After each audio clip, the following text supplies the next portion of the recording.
This can be one of the most game-changing pieces of equipment when it comes to getting out of back pain, but it can also be one of the most misunderstood and misused. After helping hundreds of people get out of back pain and learn how to use this machine, including myself, I've done troubleshooting on pretty much any scenario you can imagine with this. So I just want to share everything I've learned about how to use it and how it can help you get out of back pain. Now, first thing I want to say is that this is not a magic bullet that's going to instantly solve all your back pain problems on its own. I think a lot of people on social media really hype this thing up to be some magical fix for back pain, but at the end of the day, it's a tool and we have to treat it like that. And just like any tool, it's not good or bad on its own. It's how you use it, it's the context around it, it's the dosage and progression that you use with it. That being said, let's talk about all those things so we can actually use this piece of equipment to our advantage to help us get out of back pain. By the way, if you don't have access to a Roman chair or a back extension machine, or you're looking for a unit for your house,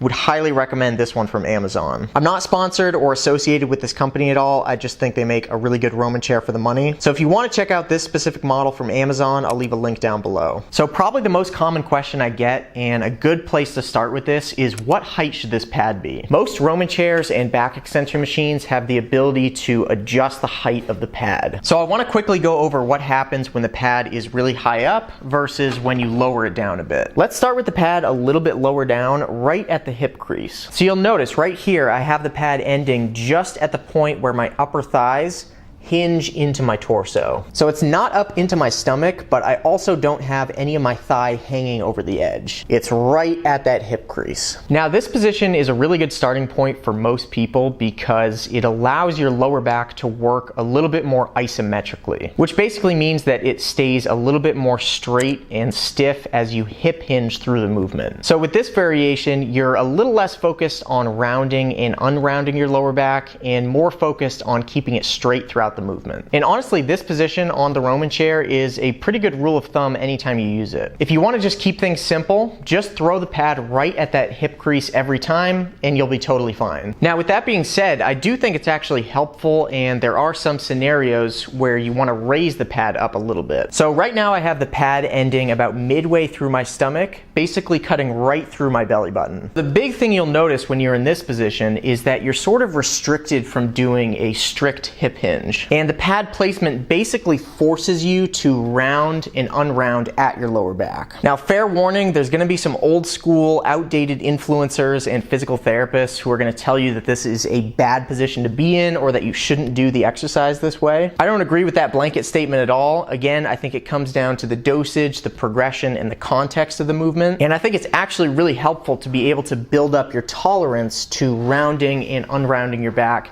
instead of avoiding it forever. So in most cases, it's totally fine to raise that pad position up and explore a little bit more back flexion and extension, but just know that you might want to do that later down the line because it is a little bit more targeted to the low back and might not be super comfortable if you're in a whole lot of pain or really sensitive to back flexion. But it's not good or bad, safe or dangerous on its own. It's the context around it and how prepared your body is for it. All right, so the next big thing is progression. In other words, how do we actually build up that tolerance and strength and readiness of your back so that it can handle something like this? Because I'll be honest, I've talked to probably hundreds of people who have jumped on this thing prematurely or progressed too quickly and actually made their back pain worse. Remember, this thing is really targeted and really isolated, which is sort of a double-edged sword. It's really great at packing on targeted strength and muscular endurance and confidence and tolerance into your back, but it's also really easy to overdo or jump into too quickly. So the game here is starting at a super easy level, probably below what you can actually handle, and slowly building up over time. So let's talk about the 5 big levels that you want to think about when it comes to progressing on the Roman chair. Okay, so level 1 is going to be an assisted isometric. So basically what you want to do is grab onto these handles with as much assistance as you need. Again, you want to start at a level that almost feels too easy, so don't worry about adding too much assistance. You want to straighten out your legs, tighten up your back, and get your body at about a 45-degree angle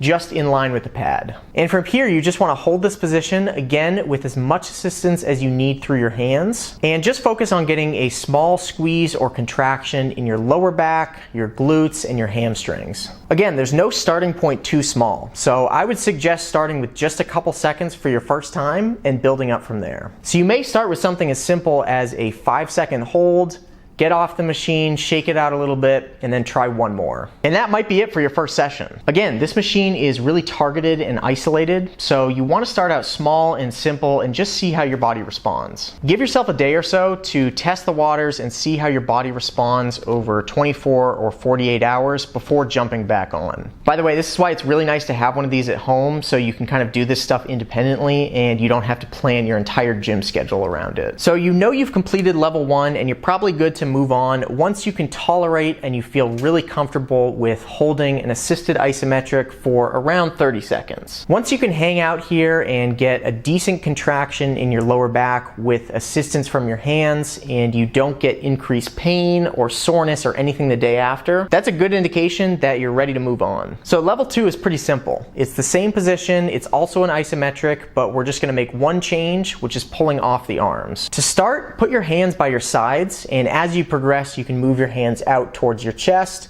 and eventually even hold them out in front of you. The closer your arms are to your body, the easier it's gonna be, and the further they are, the harder it will be. But take the same approach to level 2. You wanna start easy, start with your arms by your side, and just hold for a few seconds. And do the same thing you did with level 1. So over the course of days or weeks, you wanna increase the duration that you're holding it for, and slightly increase the difficulty by playing around with your arm position. My recommendation for this level is just about the same. Once you can get to about 30 seconds or 45 seconds and you don't have any major increase in pain or symptoms or anything the next day, you're probably good to move on. So level 3 is where you want to start adding in range of motion. So for this, we're going to bring back the arms and we're going to use as much assistance as you need. Again, I'll say this over and over, but start small. Start with whatever range of motion you feel comfortable with, going up and down slowly. So you want to slowly bend forward using your arms to assist, and then pull yourself up, again feeling the squeeze and contraction in your lower back, your glutes, and maybe your hamstrings. Over time, as you get more comfortable and confident with this, you can increase the range of motion and go a little bit deeper. Now, one thing I don't want you to overanalyze or stress about too much is how much your lower back is rounding. You want to try to maintain a relatively straight back as you go up and down, but it's inevitable that your back is going to round a little bit, and again, that's not a bad thing. But again, when you're starting out and you might be a little bit more sensitive to rounding or flexion in your back, use the cue of straight back as you go up and down. Now, there's no set standard of how many reps or sets you need to be able to do at each of these levels, but don't go crazy with the volume. I wouldn't do more than 3 or 4 sets in a day before giving your back a chance to recover and see how things feel. But for the sake of having some kind of goal to shoot for, I would start really low with the reps and work your way up to about 10 or 12 at a time. Once you can comfortably do 10 or 12 reps for somewhere in the 2 to 4 set range, you're probably good to move on to the next level. Okay, level 4, you can probably guess what we're gonna do here. Same movement, we're just gonna take away the hands. The closer your hands are to your body, the easier it's gonna be, so start with your hands by your side. Progress this over the course of days or weeks, and then you can move your arms up, and eventually even get your arms overhead.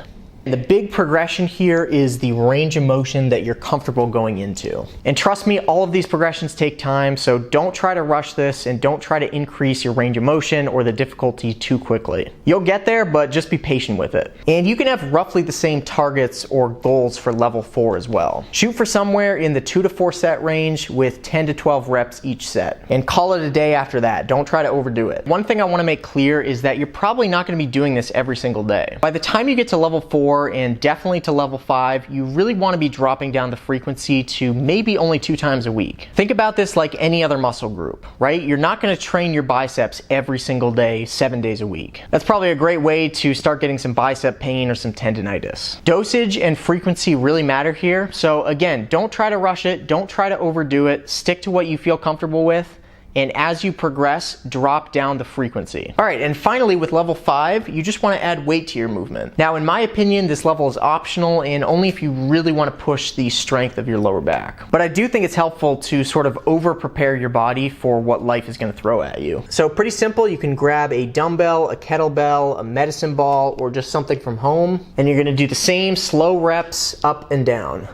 Start light with your weight and scale it up over time based on how you feel. Again, my biggest recommendations are to start with the pad right at the hip crease. Try to keep your back relatively straight as you go up and down, but don't worry if you round your back at all. Start really easy or really light, probably below the level that you can actually handle, and wait until your body gives you confirmation that it's comfortable, it feels good the next day, and you just have a ton of confidence with it. Those are kind of your 3 keys that you're good to move on and progress to the next level. Add more range of motion, add weight, or increase the difficulty. Now, I do want to say that this is only one movement, right? This is basically working on flexion and extension of your lower back. So it's probably not the be-all, end-all, or the only thing that you should focus on when it comes to getting out of back pain. In fact, in most cases, this is probably only, 10% of the equation. There are a lot of other movements that your back is capable of performing and that we probably want to scale up over time the same way we do with these. And if you've been in pain for a long period of time, like months or years, there's probably a lot of stuff completely separate from movement and exercise that we also have to work on. With long-term pain, your nervous system gets sort of trapped in this nasty feedback loop that we have to break you out of. I won't cover any of that here, but if you're interested in that side of pain or how to really break out of long-term lower back pain for good, go check out my free course down below. And if you really want to take control of this and want some help from me, consider joining Back Unbroken. Otherwise, feel free to stay here, watch some more videos, and I'll see you in the next one.